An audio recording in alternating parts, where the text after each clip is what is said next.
ঈদের আনন্দ ভাগাভাগি করতে প্রিয়জনের কাছে ফিরছিলেন তারা। কেউ কেউ সঙ্গে নিয়েছিলেন ঈদ উপলক্ষে কেনা জিনিসপত্র।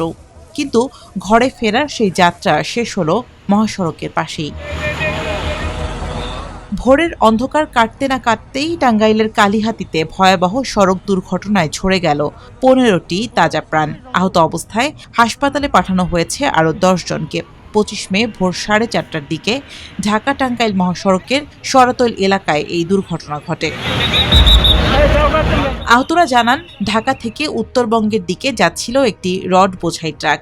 ট্রাকটির উপরে ছিলেন ২০ থেকে ২৫ জন যাত্রী।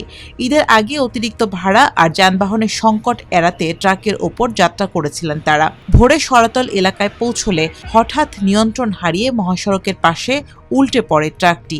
মুহূর্তেই চারদিকে ছড়িয়ে পড়ে চিৎকার আর আর্তনাদ।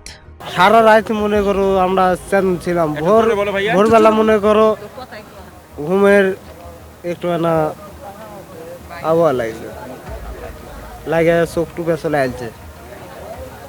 আর সারাদিন তো আমার হকামি করে মনে করো কালকে গাড়ি তুলেছি ফেনি স্টার লাইন আসে।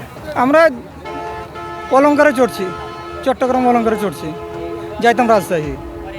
এই তো আপনার দুর্ঘটনা ঘটছে এখানে এসে। ওপরে তলে ছিল রড, ওপরে ছিল পলিথিন।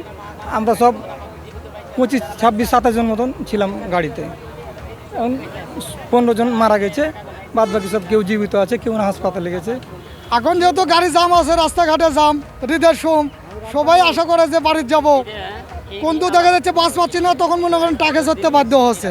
কিন্তু তারা তো জানে যে টাকে চললে আমার মৃত্যুটা এইভাবে হবে। খবর পেয়ে দ্রুত ঘটনাস্থলে পৌঁছে উদ্ধার অভিযান শুরু করে পুলিশ ও ফায়ার সার্ভিস। পরে উল্টে পড়া ট্রাকের নিচ থেকে একে একে উদ্ধার করা হয় 15 মরদেহ। আহতদের পাঠানো হয় টাঙ্গাইল জেনারেল হাসপাতালে। রাত 4:30টার সময় মনে করেন ধাম করে একটা শব্দ হলো। এর মধ্যে মনে করেন সেখানে পড়ে গেছে। তখন ওই থানার থেকে আলিম বলে একটা লোক, ইনি আমাকে ফোন দেয়।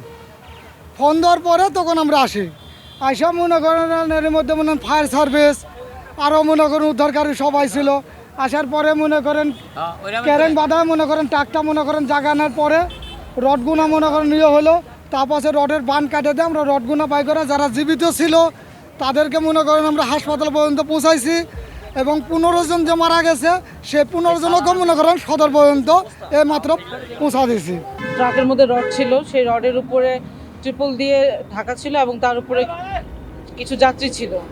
যাত্রীগুলো উত্তরগামী যাত্রী ছিল। তো আমরা প্রাথমিক অবস্থায় ধারণা করছি যে নিয়ন্ত্রণ হারিয়ে ট্রাকটি পড়ে যায় এবং ঘটনাস্থলেই 15 জন মারা যান। আমরা ভোর 4টা থেকেই শোনার পর এখানে চলে আসি এবং উদ্ধার কার্যক্রম শুরু করি। আমরা 9 জনকে উদ্ধার করতে পারি এবং তাদেরকে উন্নত চিকিৎসার জন্য টাঙ্গাইলে পাঠানো হয়েছে। আর 15 জন লাশ আমরা মর্গে পাঠিয়েছি। আহত যাত্রী ও প্রত্যক্ষদর্শীদের দাবি, দীর্ঘ সময় গাড়ি চালানোর কারণে ঘুমিয়ে পড়েছিলেন ট্রাক চালক, আর তাতেই নিয়ন্ত্রণ হারিয়ে ঘটে ভয়াবহ এই দুর্ঘটনা। দুর্ঘটনার কিছুক্ষণ পর পালিয়ে যান ট্রাকের চালক ও হেল্পার। সরকারি লোক যারা আসছিল তারাও আইসা ওই যে লাশগুনা উদ্ধার করতেছে। আমার এলাকার মানুষের উদ্ধার করে রাত্রের থেকে এইভাবে সব লোকই রয়েছে। ড্রাইভার আসলে ঘুমে আসছিল, ট্রাকের ড্রাইভার আর ঘুম পারতে পারে না, তার কারণ আসলে ওরা ঘুমে থাকে, ঘুমের কারণে যে অ্যাক্সিডেন্টগুলো। ড্রাইভার হেল্পার বাড়াইলো পরে, আমার পরে বাড়াইছে। আমি যখন রোডে উঠছি তখন 10 মিনিট পরে বাড়াইছে ড্রাইভার। বাইরে ড্রাইভাররা পালাই গেল, দেখলে 10 মিনিট খাড়িয়ে থেকে ড্রাইভাররা চলে গেল। নিয়ন্ত্রণ হারিয়ে ড্রাইভার হয়তো ঘুমিয়েছিল, অন্য যাত্রী ছিল, সন্ত্রাসী অনেকগুলো ছিল, রড ছিল, অ্যাঙ্গেল ছিল, আর উপরে এই যাত্রী ছিল। শুনতে পাই আর 25-26 জন ছিল আর আগেই, আর ড্রাইভার আর হেল্পার পলাতক করেছে। নিহত 15 জনের বাড়ি রাজশাহী, চাঁপাইনবাবগঞ্জ ও নওগাঁ জেলায়। তারা প্রত্যেকেই দিনমজুর ছিলেন।